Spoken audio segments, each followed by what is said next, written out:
You've survived another week. Thank you for listening, downloading, and supporting the Black Man with the Gun Show. This week, the show goes a little long, over an hour. Why? Because I got some dynamic guests. When I was in high school, this song came out by Warren Zevon called Send Lawyers, Guns, and Money. And this week, that's what we're talking about. We got business to business, gun business, accounting, and taxes with an expert, Shanyn K. Stewart. Michael J. Woodland introduces us to the Women's Defense Network and attorney Andrew Branca with the Law of Self-Defense Case of the Week. We got a lawyer, we're talking guns, and we're talking money. This is episode 571. BlackManWithAGun.com, Ken Blanchard's Pro-Gun Podcast.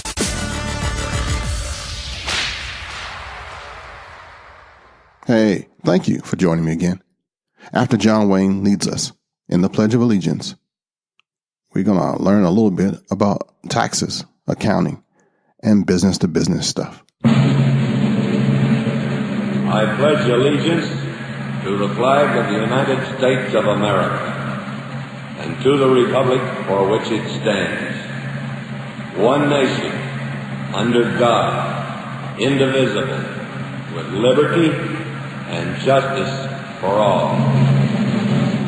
Crossbreed holsters are some of the finest holsters in America. They are imitated for a reason. They sell holsters, belts, modular systems. The U.S. company that my friend Mark Craig had started in 2005 has been a supporter for you and I for almost a decade. Crossbreed Holsters has raised the standard for customer service in the holster industry through its 2-week try-it-free guarantee and a lifetime warranty.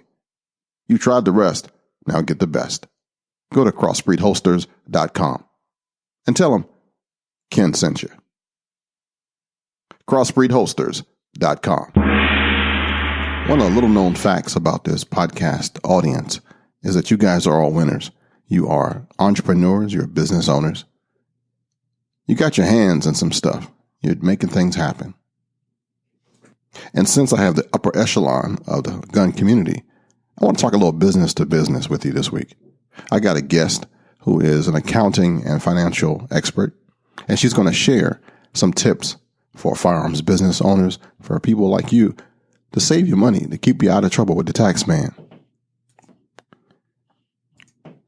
Her name is Shanyn Stewart. She's the president of Advanced Accounting, Tax, and Financial Services, LLC. She's out of Michigan. She also is the owner and the creator of gunpowderandlace.com. And she just happens to also be a former pastor. She's fired up, and I'm going to let her go free range to just answer some questions and share her expertise about accounting and business and taxes. How much do you know about taxes? After you survive April 15th, we probably don't think about it, right? But if you are in business, and this is a business-to-business show this week, I want to keep you thinking. I want to keep you out of jail. I want to help you be successful in what you do here in our gun community. This is the show for the smart people, the show for the educated, the show for the successful, the mature, the cool people in the gun community. How much do you know about income tax as it relates to your personal and your business expenses? How are you at bookkeeping and accounting? How important is it to hire somebody or to make sure that you have somebody with your best interest as it relates to your money? Where can you go for information? Who can you call for help? One of the smartest men in the world said that the hardest thing to understand in the world is the income tax. And that's a quote from Albert Einstein. Our next guest is super smart, and she's here to help. Shanyn Stewart, welcome to the Black Man with a Gun Show. What you got for us this week? Hi, I'm so happy to be here today. Today, I really want to focus on that. It's a different ballgame that we're playing out there. Times have changed a little bit. How so? Well, I think that, doing business as usual or even accounting as usual, I'm a tax advisor and you kind of deem me as the gun-toting tax advisor. So I'm a little bit different than most tax professionals. But one of the things that we're seeing in our environment is that it's not accounting as usual anymore, and that we're seeing that the IRS is actually deploying artificial intelligence and different algorithms to actually track its taxpayers. And so that's something that, might be underneath the radar for most people, might sound like science fiction, but it's something that we're seeing it more and more prevalently. And so when we talk about accounting as usual, it's really not going to work anymore. And one of the things I want to talk to you about is that the average tax professional that you're using is not thinking about that either. They're usually pretty slow to change, and they're used to doing business the same way that they've done year after year. And they may not even understand all of the new tax law changes that have taken place just recently. And I actually was talking with someone Thursday of this week, and they had come to me as a referral. And I said, why are you talking? Why did you give me a call? And he's like, my CPA hasn't talked to me about anything that's changed at the beginning of the year that's affecting my business. And he said not to worry about it. And he said, should I be worried about it? And I paused for a moment because he should be worried about it. If your tax professional hasn't pulled you into the office and you're a business owner or you're doing something on the side and talk to you about how this new tax law is going to impact you, then you really need to start doing your homework. So, today I'm going to talk a little bit about, the new tax law changes, definitely. But I'm also want to really focus on why it's not business as usual. The first reason that it's not business as usual is that if you have a tax professional that's really slow to change and isn't on the cutting edge, and you actually have to be the one to go and actually do the research and take it to them to see if it fits your situation, that should be a red flag for you. The second reason is that accounting in today's world is an art. The typical scenario that we kind of run into at our firm is that it used to be where waiting to December 31st to figure out your accounting, walking into your accountant's, office with a box full of receipts was fine. But today, if you walk into our office with a box full of receipts, our hands are tied. The only thing we can do is record your history. And that's totally contrary to our belief system. Most tax professionals are historians. They're recording your history.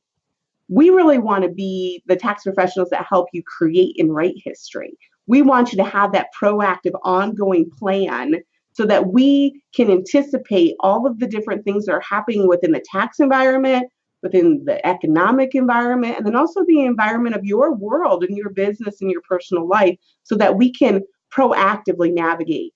My dad was with the Justice Department for 31 years, and I guess this is where it comes from. I grew up an Army brat, running in the morning with him, singing cadence. And he always used to really drill into my head to always be proactive, like be on the lookout to what's ahead of you. Don't worry so much what's behind you, but always be looking 3 steps ahead. And I a few years ago went out to LA and got tactically trained, and in order to be more aware and to learn to be more aware. And that's just the kind of thing that we bring into our practice as well, as being aware of what's going to happen 3 steps ahead. Another reason it's not accounting as usual or won't work anymore is that oftentimes, I always say our CPAs, I always say, fully depreciated Frank CPA or tax professional might not know your business as well as he needs to.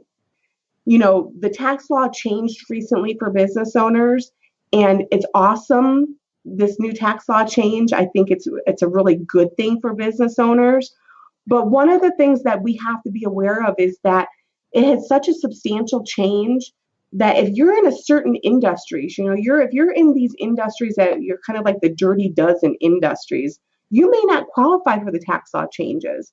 And if your current tax professional isn't talking to you about your specific business and knowing your specific business to such a degree that they're helping you to pre-plan and to navigate, to make sure that you're taking advantage of all of the deductions that you could be, taking advantage of. I And that kind of brings me to something about the new tax law changes. You know, there are new deductions out there. So pass-through businesses like S corps and partnerships and sole proprietors whose profits pass through to the business owners when they pay their ordinary taxes on their personal returns.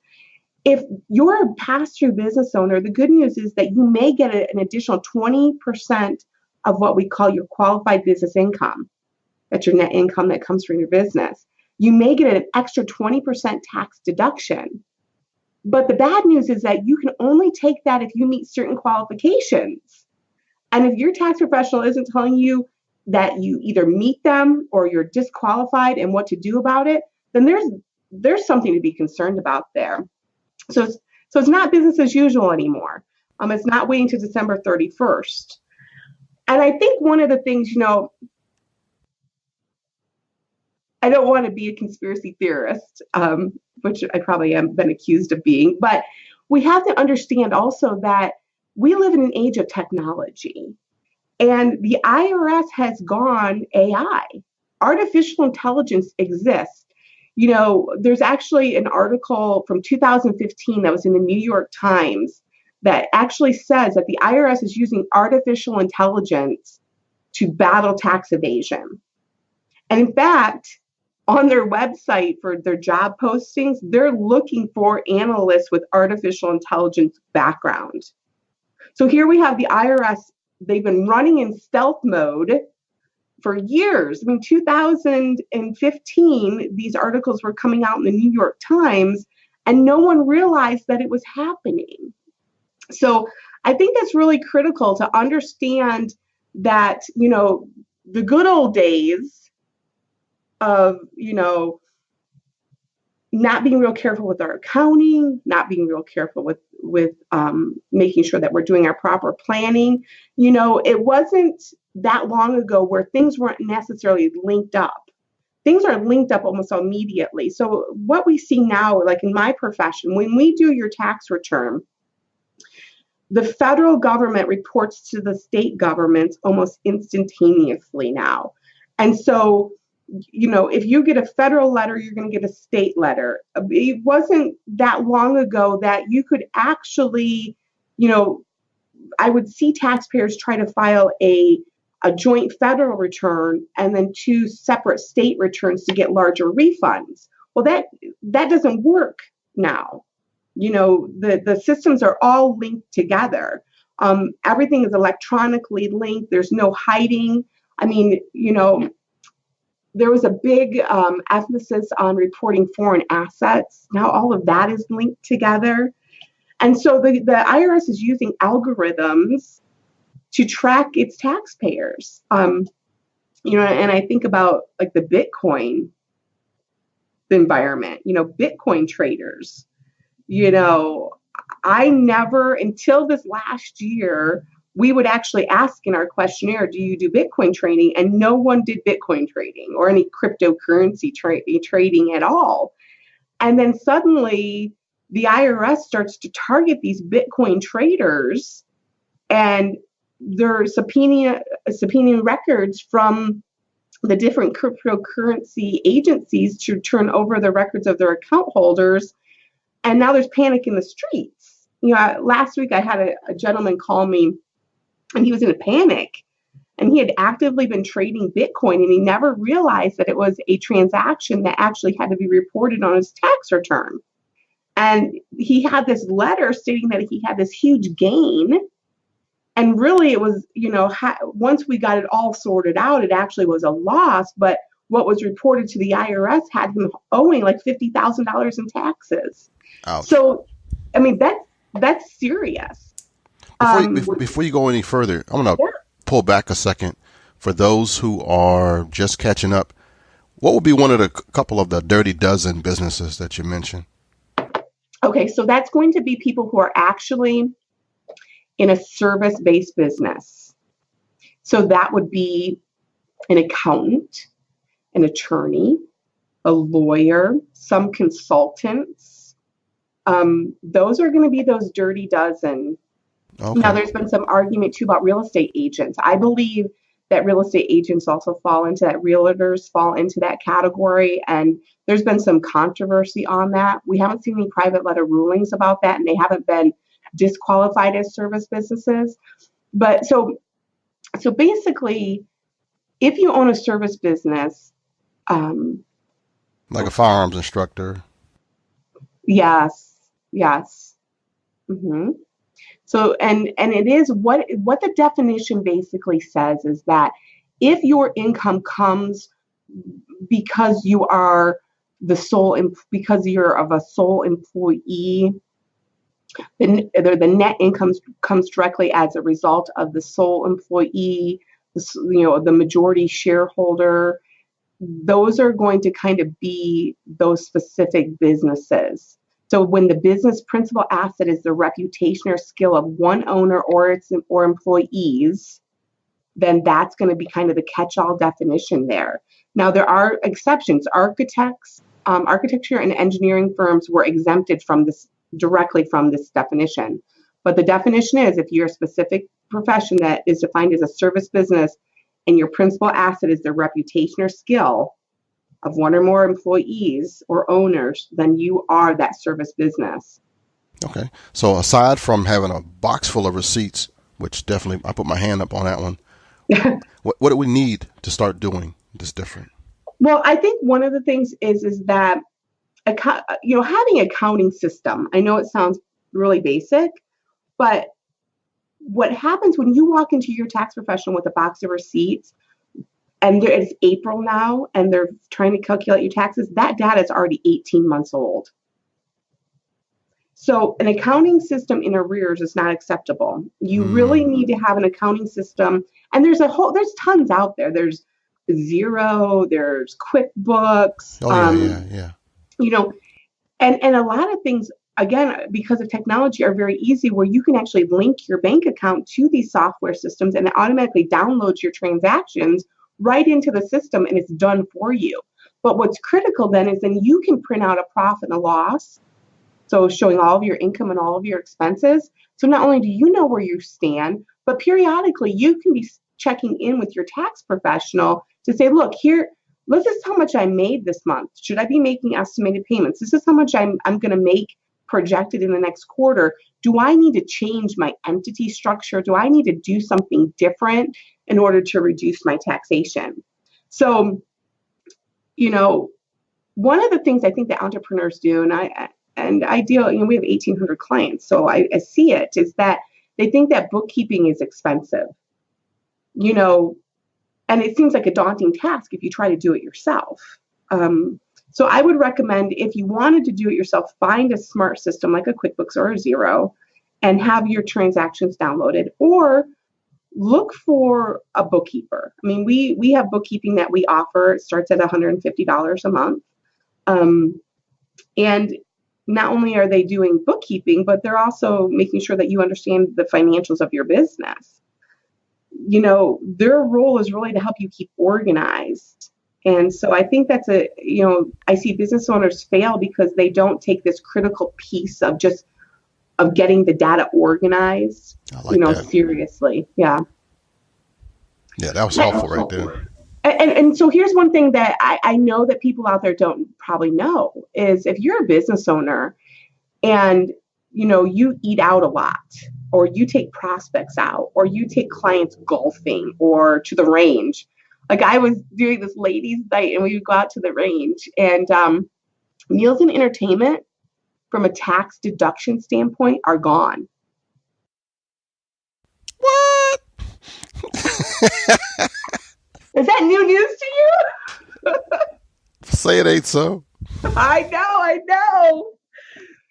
Like, I have this one gentleman, he's a wholesaler, like he wholesales products, and he prospects by taking people, like he meets people for breakfast, lunch, and dinner all week long. And I had to break it to him. I had to be like, Tony, your cost of prospecting just went up. And he was like, why did my person not tell me? And I'm like, I don't know, but I'm telling you now. And that's huge. Yeah, and so if your cost of prospecting just went up, it basically means that you on paper are making more money, which means you're going to pay more taxes unless you proactively figure out a workaround for that. Okay. Okay. Man, that's good stuff. All right. So let's talk about, so one of the things going back to like a service-based business, if you're a service-based business, you really need to be having the conversation of, do I need to have different entity structures in order to get a higher potential tax deduction on what we call the QBI, that qualified business income? And so what we've been doing, seeing a lot of our clients and helping a lot of our clients do is actually differentiate, like, do I have products that I actually offer? So, I also own a company called Gunpowder and Lace. We manufacture holsters and concealment garments for women. Mm-hmm. That's a product-based company. Right. That has to be its own entity all by itself. So if you're a firearms instructor, are you selling products as well? Are you selling protective eyewear, holsters, T-shirts? Do we need to split up those entities so that you get a bigger tax deduction? So that, in order to take advantage of the new laws, it might be worth taking a look at, the products and services that you're actually offering specifically, and then determining entity structure from there. So that's huge from that standpoint. Yeah, I think everybody's selling T-shirts and hats or something. Yeah. Their merchandise piece is huge. Yeah, and so that's where, at this point, you're going to have to take a look at different entity structures, because if your sole business is service-based, then you may quickly phase out that pass-through deduction, and that may put you into higher income or tax bracket. So when we talk about tax preparation, most people think about their accountant and they immediately think that it's just tax preparation. And really, I kind of look at it as a three-legged stool. I mean, we have the bookkeeping and recording side of things. Then we have the strategy, the proactive strategy. And then we have compliance, which is just getting your taxes done and making sure everything is legally in compliance with your government entities. And, there is a difference between a tax preparer and a tax strategist. They're two different mindsets and two different animals altogether. A tax planner is going to be someone who is going to be forward thinking and look at a situation just like we're talking about now. Like, do we need to do something different here? Now, and I'm not trying to throw other tax professionals under the bus. I'm not doing it at all, because I think that's really critical. Tax professionals that are out there that are keeping you in compliance, doing your tax preparation and making sure you're in compliance, that is a full-time job in and of itself. And what we find in the industry, only about 5% of all tax preparers or tax professionals are actually doing proactive planning, simply because they don't have the time or the manpower to do everything. So I'm not trying to throw them under their bus. Keeping you in compliance is very critical. When we talk about a tax strategist, however, we have to understand that timing is everything. We can't reverse engineer a tax plan. You can't walk into your tax strategist's office on December 1st and have them rewrite the history that's already taken place. Really, it's forward thinking. So the quicker you do tax planning, the more beneficial it's going to be from a tax standpoint with you. There are, we have like a toolkit of strategies we can utilize when we're talking about tax strategy planning.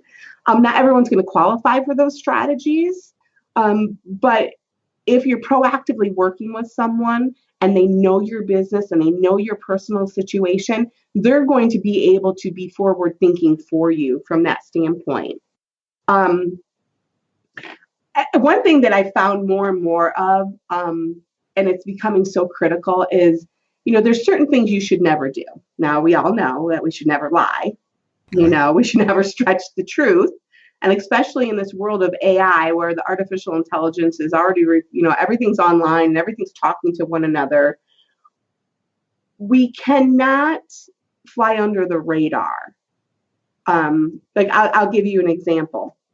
I had a gentleman, he'd been my client for 7 years. And he came to me, we went to do his tax return this year, and something didn't add up. I a lot of my clients are either remote or they drop off their taxes. And I had some questions. And so I called him up and I said, Mr. Client, I see here that I'm looking at a form for your medical insurance. And you're listed on someone else's medical form. It's called a 1095B. You're listed on someone's medical form as being covered underneath their insurance plan. And so I didn't realize that you had gotten married during the year. It looks like this is your spouse, correct? And he said, well, yes, that's my spouse. I'm covered under her health insurance. And I said, great. Can you give me I'm going to need to, since you're married now, file a joint return, married filing separate. And he said, oh, no, I'm filing individual return. I said, well, no, you're required by law if you're married to file either married filing joint or married filing separate. And he's like, no, I'm not doing that. And I said, you have to. It's the law. And he said, well, I've been married for a number of years.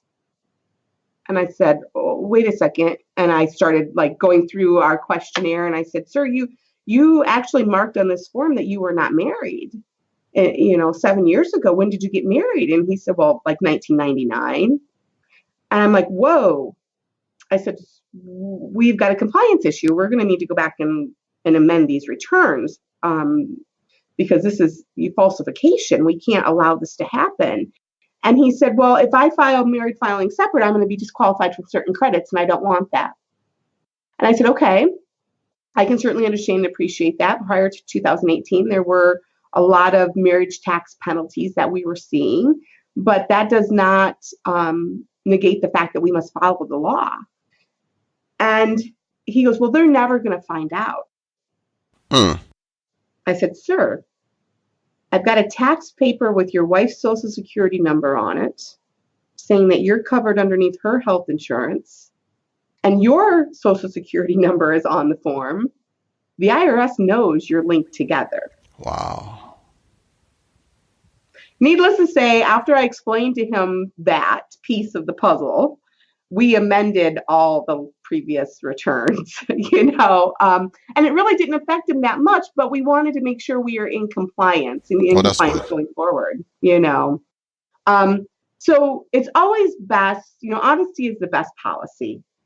From that standpoint, I had another gentleman that, I'm doing his taxes this year, and he took out $100,000 out of his stock portfolio, and I didn't have any cost basis, meaning I didn't know how much he had originally invested. And so I called up the client and I said, if you did home improvements solar or a new roof. I mean, there are some benefits. So did you do anything with this $100,000 that was really special? Did you improve your home? And he was dead silent. And I knew this client for some time. And I said, silence isn't really good from you, Mr. Client. Tell me, what's happening? And he's like, well, I really just don't want to discuss it. I said, okay. I said, did you start any businesses this year? Did you do anything unusual? And he's like, Shannon, you know me well enough to know that, I'm always doing something. I said, yeah, I know. That's why you and I are having this conversation. And he goes, well, I started a business. I said, great. And he's like, I go, what kind of business? And he's like, well, cannabis. I'm like, okay. All right. I go, perfect. I go, Michigan is really starting to get into and open up legalization of marijuana. Okay, fine. I said, how is your business structured? And he's like, what do you mean? Well, how are you structuring it? He's like, look, I'm selling weed out of my trunk. I'm not doing anything. Oh, wow. I'm not structured it anywhere.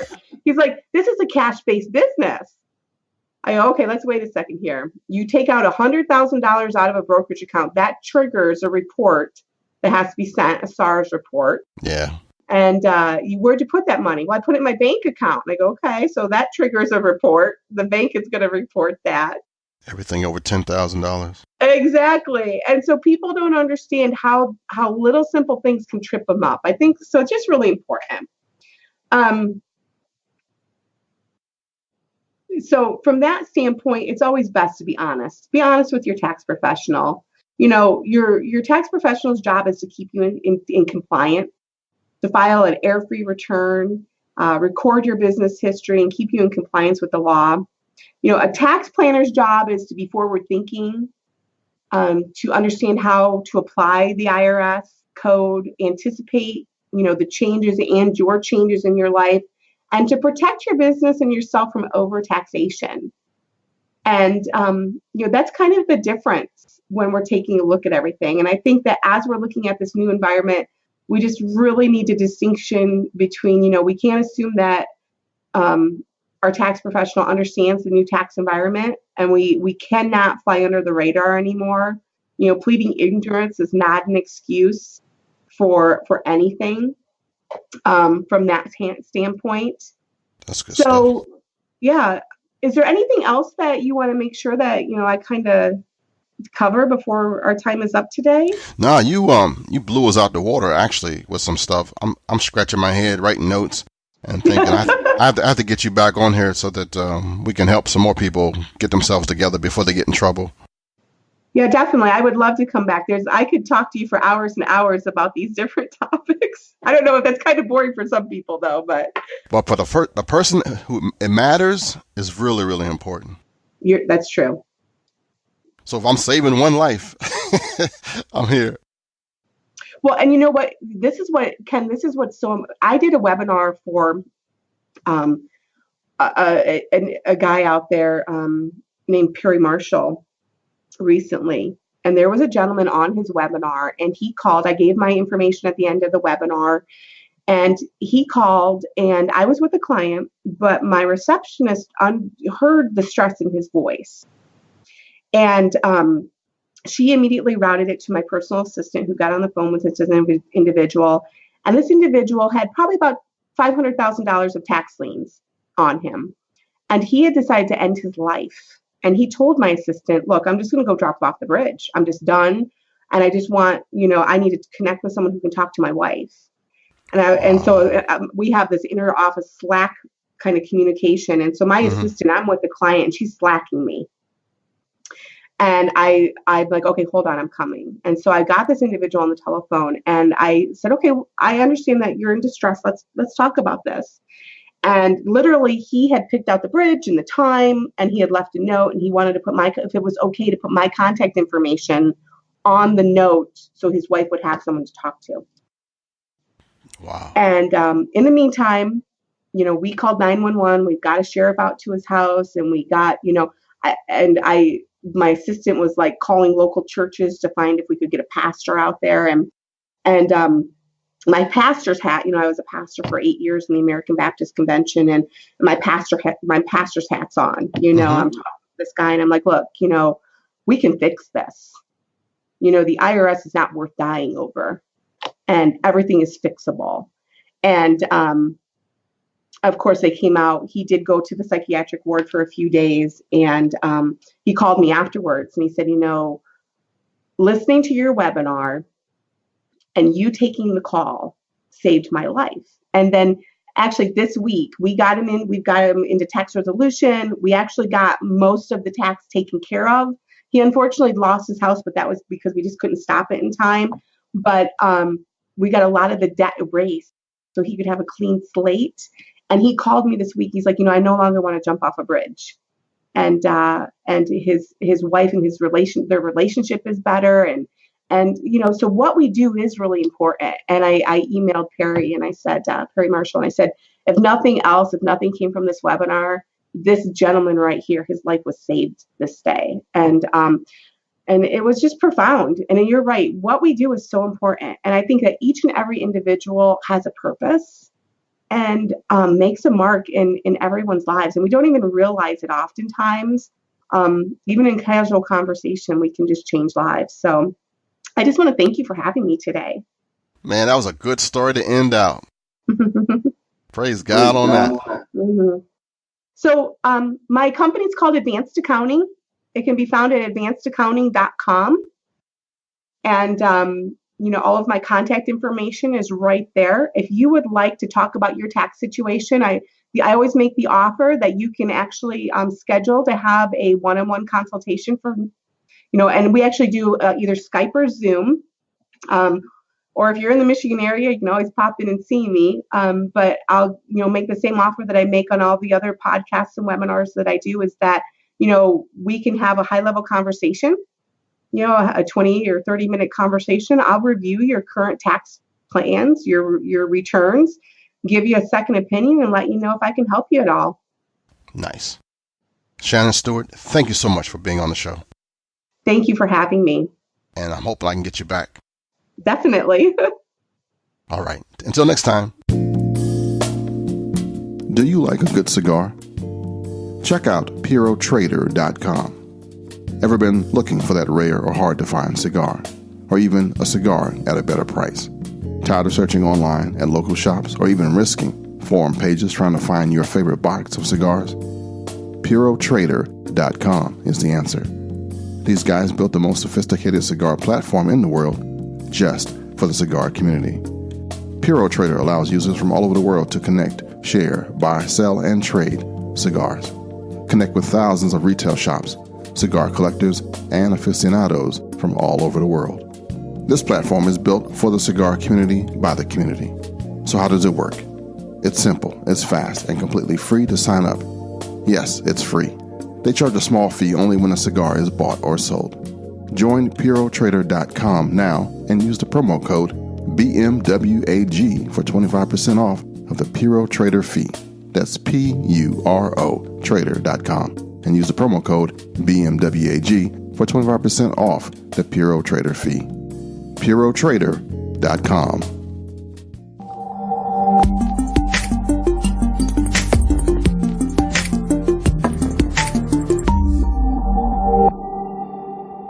Thanks for joining us for the Law of Self-Defense Case of the Week. I'm attorney Andrew Branca for lawofselfdefense.com.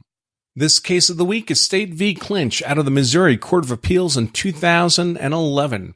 This case involved the issue of whether defensive force could be raised against a reasonably anticipated threat to take place in the future, or whether it required that the threat defended against must be an imminent threat, meaning a threat about to be carried out right now. In this particular case, we're really talking about defense of others rather than self-defense, but otherwise the underlying legal principles are the same. In this case, the defendant was the uncle of his sister's 3 minor children, and the children had been purportedly victims of abuse by their father, who would be the victim in this case. The parents were now divorced, and because of the father's court-recognized reputation for being violent and turbulent, he was permitted only supervised visitation with the children until he completed an anger management class. The defendant learned that the father was about to complete this anger management class and thus be a step closer to unsupervised visitation with the children. And the defendant determined to kill the father rather than allow what he anticipated to be further abuse of the children. The defendant learned that the father was to have another supervised visit with the children at a local McDonald's, and he prepared to kill the father at that time. The defendant took shooting lessons, bought ammunition for his gun, and bought targets to practice shooting with in preparation for the killing. On the day in question, the father arrived prior to the children at the McDonald's, parked his car, exited, opened up his trunk, and it was at this point that the defendant approached the father. He fired 2 shots at the father, striking him once in the buttocks. The father ran from the defendant, crying for help, and the defendant pursued him through the McDonald's parking lot, firing at him all the while. At one point, the gun jammed, and the father took a position of cover behind a pickup truck tire. The defendant cleared the jam, waited for the father to emerge from cover, and when the father stood up, the defendant shot him in the head. The defendant then walked around the truck to where the father lay on the ground and shot him 2 more times in the back of the head. Immediately after killing the father, the defendant set down his gun, and he was arrested at the scene a short time later.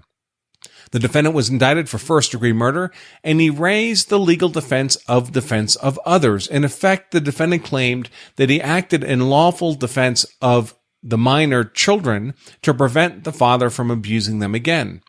The jury at trial found the defendant guilty of first-degree murder, and he was sentenced to life in prison without possibility of parole. He appealed his conviction on the grounds that the trial court committed reversible error when it instructed the jury that defense of others required that the threat against which they were being defended against had to be an imminent threat, a threat about to occur right now. The defendant argued that defense of others was lawful even if the threat facing the other wasn't imminent, wasn't about to happen right now, so long as the threat was reasonably anticipated, and in the case of the father's past abuse of the children, had made his future abuse of them reasonably anticipated, especially once unsupervised visitation was again permitted, which was going to happen shortly. In support of this argument, the defendant noted that the Missouri Defense of Person statute has two separate paragraphs, one for use of non-deadly defensive force and another for use of deadly defensive force. The defendant pointed out that although the non-deadly defensive force paragraph required that the threat be imminent, the deadly defensive force paragraph didn't mention a word about imminence.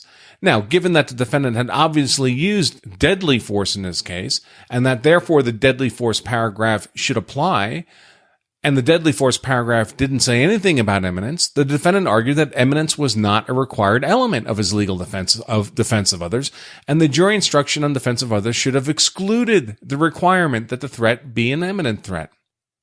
Here, the Missouri Court of Appeals held that the non-deadly defensive force paragraph and the deadly defensive force paragraph had to be read not in isolation from each other, but in combination with each other. In other words, the first paragraph, the so-called non-deadly force paragraph, sets the conditions that must be met before any degree of defensive force can be used, even just non-deadly defensive force. And then the second paragraph, the so-called deadly defensive force paragraph, sets additional conditions above and beyond those already set forth that must be met before deadly defensive force can be used. Because the any force paragraph required that the threat defended against must be an imminent threat, and the deadly force paragraph simply added additional conditions on top of those, that meant the deadly force defense of others paragraph implicitly incorporated the requirement of an imminent threat, in other words, a threat about to happen right now. A merely reasonable anticipated threat, no matter how genuinely believed, is not sufficient if it's not a threat that's about to be carried out right now. Incidentally, another way to describe a reasonably anticipated threat that's not about to happen right now is a speculative threat, one that may or may not ever happen in the future, and that will never be sufficient to support a use of force claim of justification.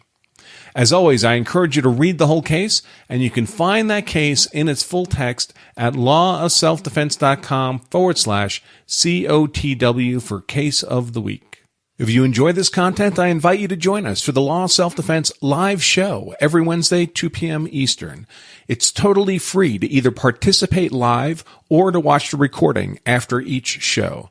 For more information, point your browser to lawofselfdefense.com/show. Remember, you carry a gun so you're hard to kill. Know the law so you're hard to convict. I'm attorney Andrew Branca for lawofselfdefense.com.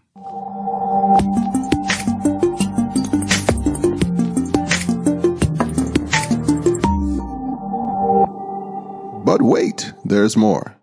Michael J. Woodland interviews two dynamic women from the Women's Defense Network. Take it away, my man. Thank you, Ken, and welcome to another Tips and Review segment. I am Michael Woodland, and today we are having a discussion with the ladies of the Women's Defense Network.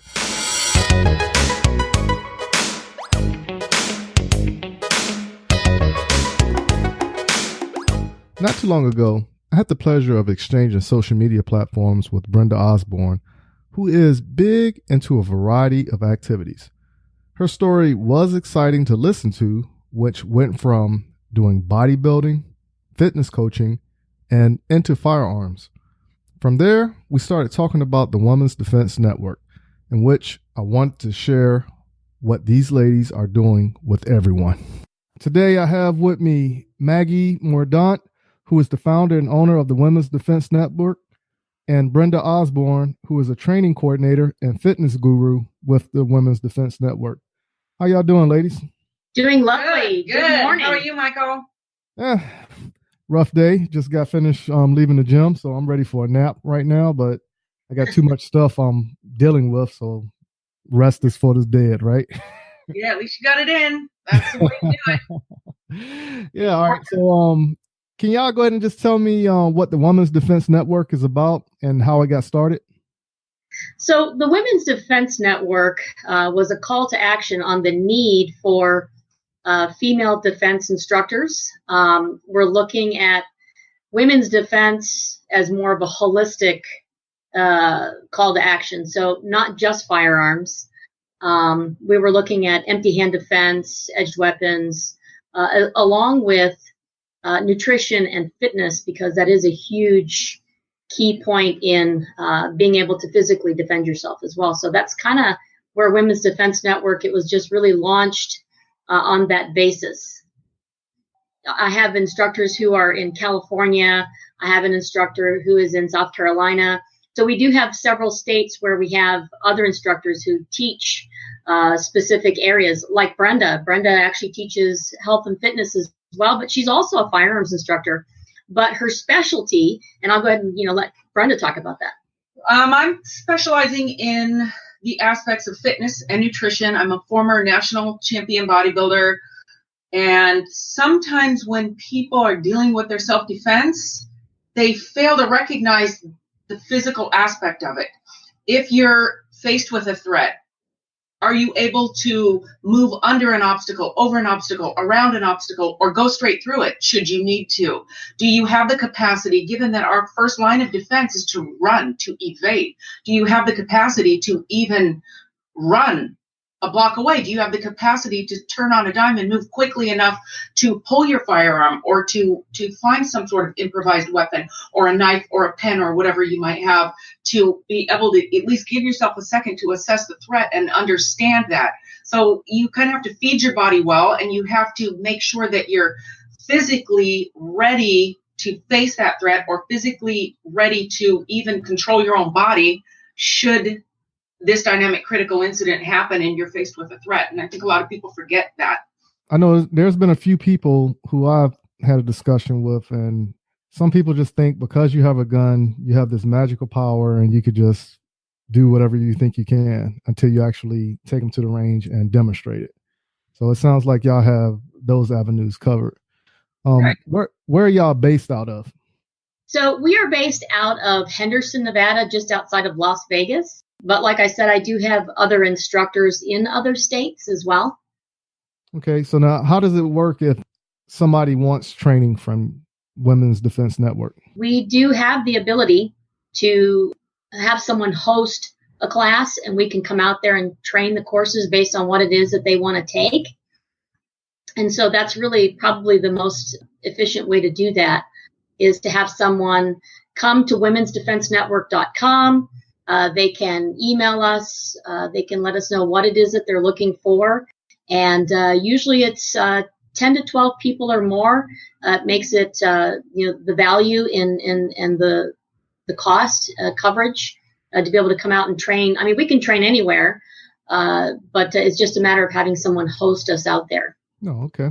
With the website, we're launching it in stages, and eventually the concept behind it is distance-based training as well. I mean, we can be brought out to do the physical training, but with the distance-based training, it's an ideology that we want to give people, not just women, but people, enough information to give them the confidence to go out and do the physical training, because it can be very intimidating.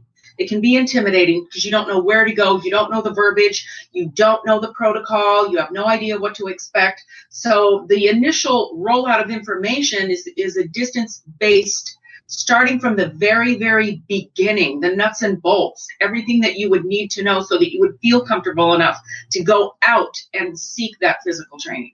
That's so true. Now, with the name being Women's Defense Network, do y'all only cater to training women, or do y'all actually sign men up as well?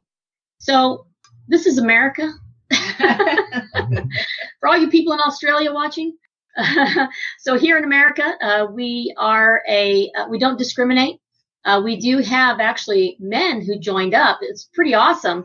We're just so excited because right now, like Brenda said, our ultimate goal is to have the online distance learning education program online for that first touch. And so people understand, the information before they physically come and do it, or even get out there and practice it. So we do have several men who joined at the soft launch, even with no education on the website yet, because they truly believe in what it is that we're going to be delivering.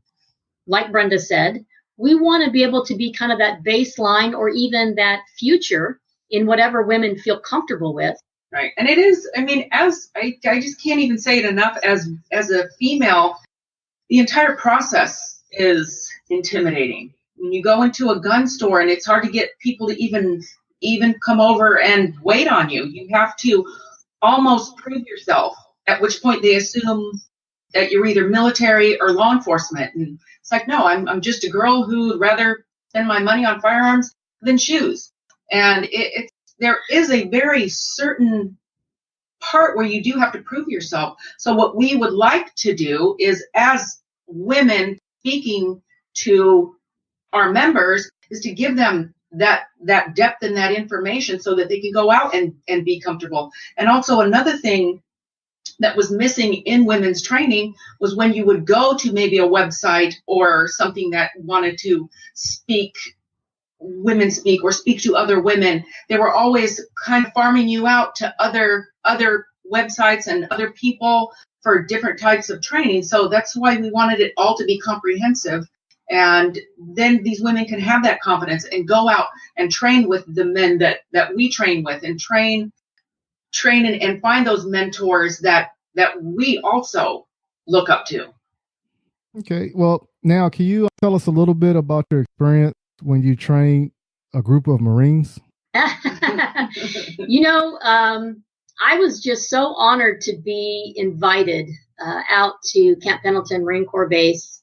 And initially I thought it was a joke. I was like, somebody's punking me that they're inviting me out there. And there was a huge need, and there still is a huge need in our military for advanced training. And so a lot of our military would tell me that, civilians actually have access to better training than we do.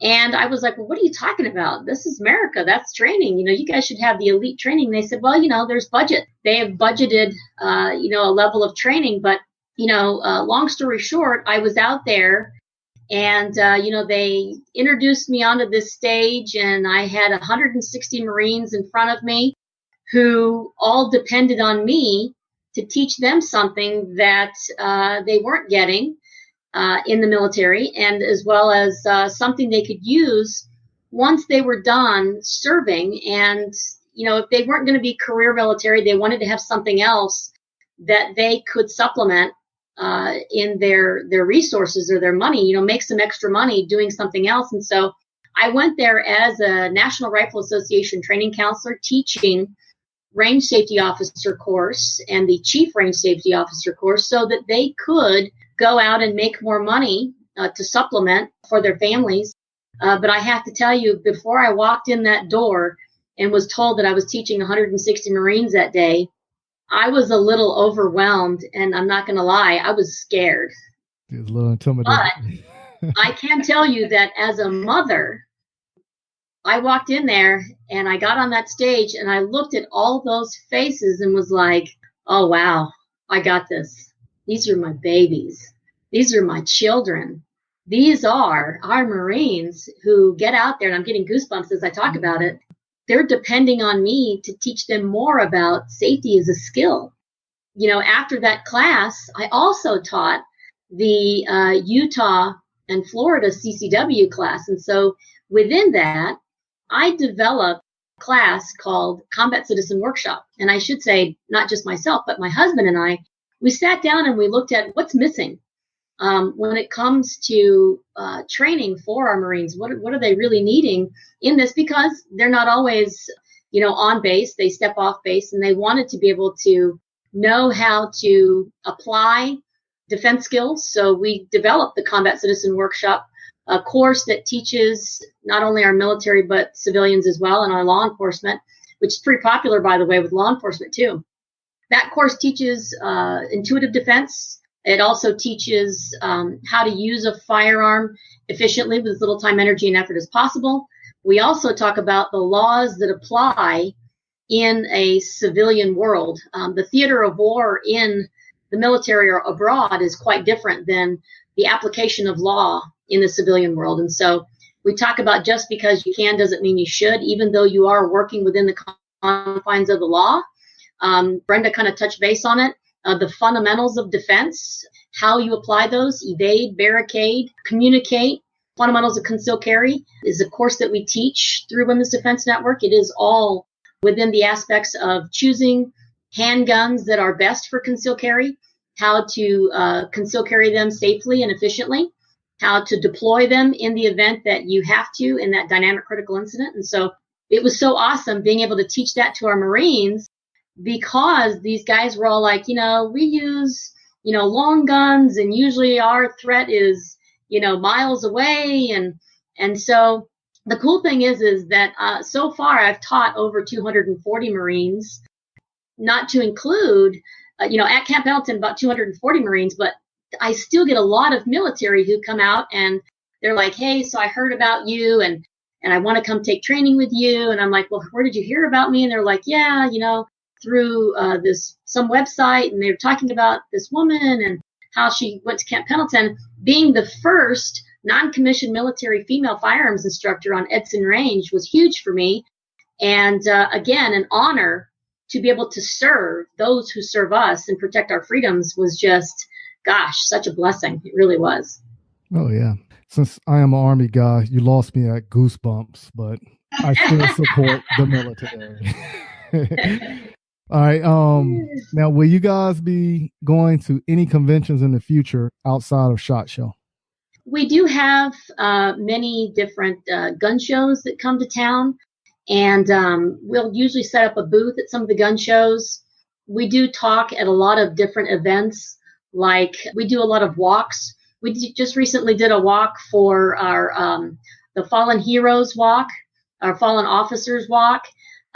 We do a lot of different fundraising events like St. Jude. Yeah, we do a lot of work with different organizations in town. As Maggie said, St. Jude's Ranch for Children, which is a ranch almost to Boulder City, outside the city here. Of course, always SHOT Show, which is awesome. Awesome, and we're going to see you there this year, right?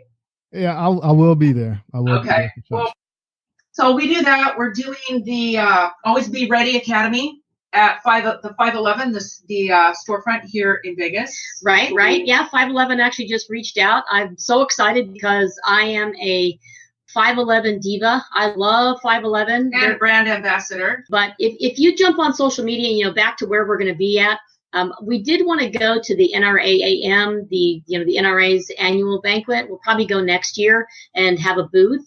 But for this year, it's just all about kind of getting things together for Women's Defense Network. We're doing gun shows. Again, go online, join us on social media. You can keep track of us of where we're at. Also, ladies in other states where they're going to be at and representing Women's Defense Network, you can always go on WDNtraining.com or womensdefensenetwork.com. You can join. You can do $5 a month, $50 a year. We also have a name your own price membership. A really cool thing is that we have Springfield Armory, who is sponsoring us with a free gun. And they are going to, once we get to that mark that we need to get to, we're going to pick one lucky winner to win that gun. It's the Springfield Mod 2. It's a full size. Beautiful gun. I actually have one, and so does Brenda. We're really loving Springfield. We're on a Springfield kick right now, even though I love my Glocks and my Smith & Wessons. And anybody ever has any comments, questions, or concerns, they can always email us, contact us on WDNtraining.com or womensdefensenetwork.com. Again, social media, Facebook, Twitter, Instagram, so on and so forth. So now, by y'all going to the NRA annual meeting next year and having a booth, is this a plug to say that I can actually come and hang out with all the women from the Women's Defense Network? Now, I want to be the only guy there. Well, I don't know. You might have to fight with some other people to be the only guy, because they could stand on like the aisle, but I want to be the only guy inside the line with all the women in the Women's Defense Network. I think we could swing that, Michael. Well, yeah. Now you done made my day. I'm definitely coming next year, Indiana. We're gonna be there. We'll definitely get a group picture in there. I do want to give a really quick shout out and someone who has really inspired Women's Defense Network and someone who has really helped me become the instructor that I am today, and that is Rob Pincus from the Personal Defense Network and ICE training. All right, so now I have some questions I'm going to ask both of y'all, but I want you to say the first thing that comes to your mind without any explanation. Okay. All right. Yes. So it doesn't matter who goes first. So it's like, if you answer, and then Maggie, as soon as she finishes, you just jump in and say your answer. Sure. All right. So as quick as you can. All right. You ready? Yeah. All right. So the first one will be gun control. We need to have comprehensive conversations when it comes to guns. If I were to say something, that would be it. That we need to speak. We need to come together and speak comprehensively about it, and without emotion, and come from a place of fact and a place of reality. And I think that gets lost a lot. Gun control, based on the fact that there is already 2,000 or plus laws in place, we need to look at the laws that we have in place first and work on that, implementing the laws that are in place.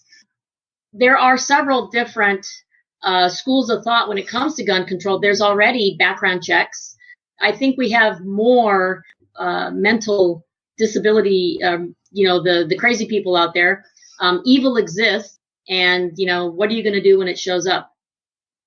Okay. Keep your guns locked up. Yeah. All right. So now I'm only going to say 2 weapon systems or 2 firearm companies. Okay. So Smith & Wesson or Glock. Did you say Smith & Wesson or Glock? Yes. Glock. USPSA, IDPA, or 3-gun?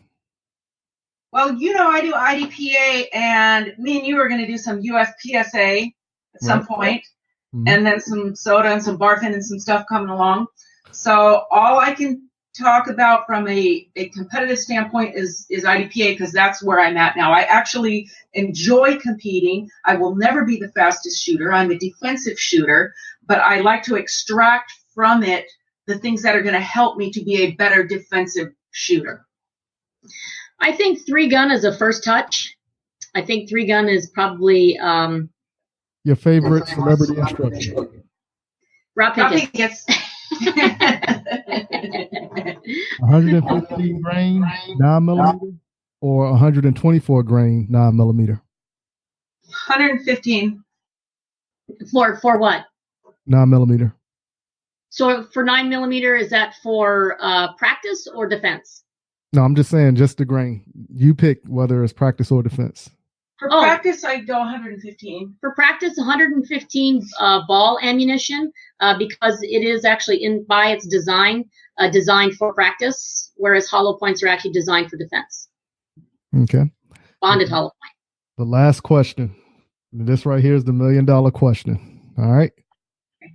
You ready? Ready. Yeah. Spaghetti or lasagna? Lasagna. Oh, I'm coming to Vegas. You got me. Because lasagna has everything in it. Spaghetti is just pasta. Right. All right. So once again, go ahead and tell the great people how they can find you on social media. So you can find us on Women's Defense Network. Women'sDefenseNetwork.com has all the little links to social media. And WDNtraining.com. Yeah, WDNtraining.com, Women'sDefenseNetwork.com, FemaleFirearmFitness.com. Also, I think that's about it for social media. But I do want to give before we go away, I do want to say that our website, we want to say a big, huge shout out and thank you to CCW Safe, our sponsors. We only have one sponsor, by the way. They're the only ones who stepped up and invested in Women's Defense Network. So check out all the different companies that we have on Women's Defense Network. And if you have any questions for any of us, please email Contact us. Yeah. It's a very interactive, and we are very hands-on. So anybody out there, if you have a question about a firearm, about, gear, clothing, fitness, health, anything, feel free. They can email us at any time. All right. Good job. Good job. So there you have it. Some ladies who are on a mission to help spread the safety and training aspects of the firearms community. Go check them out. And if you want to get into their training classes, give them a buzz. For those who are looking to contact me, visit blackmanwiththegun.com and under the About tab, click on my name, Michael Woodland, and shoot me an email or a phone call. Please leave a voicemail or a text message, and I promise I will get back to you. Until next week, keep shooting, keep practicing, and have fun. Back to you, Ken. Thanks, Michael. This portion of the show has been brought to you by the United States Concealed Carry Association. The USCCA has been providing education, training, and self-defense insurance to responsibly armed Americans since 2003. Join Tim Schmidt and myself here at usconcealedcarry.com. And if you're ready to get your insurance, your training, and maybe even a chance to win some good stuff, go to uscca.blackmanwithagun.com. That's uscca.blackmanwithagun.com. As always, I do the best I can with what I have, and if you change the way you look at things, the things you look at will change. This is your friend and your brother, Ken Blanchard, wishing you a great week this week.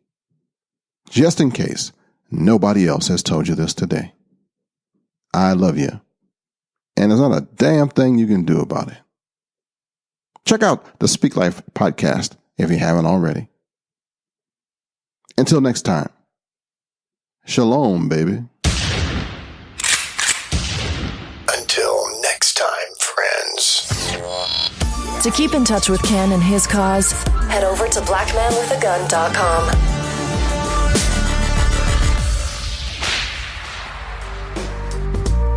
Blanchard.media.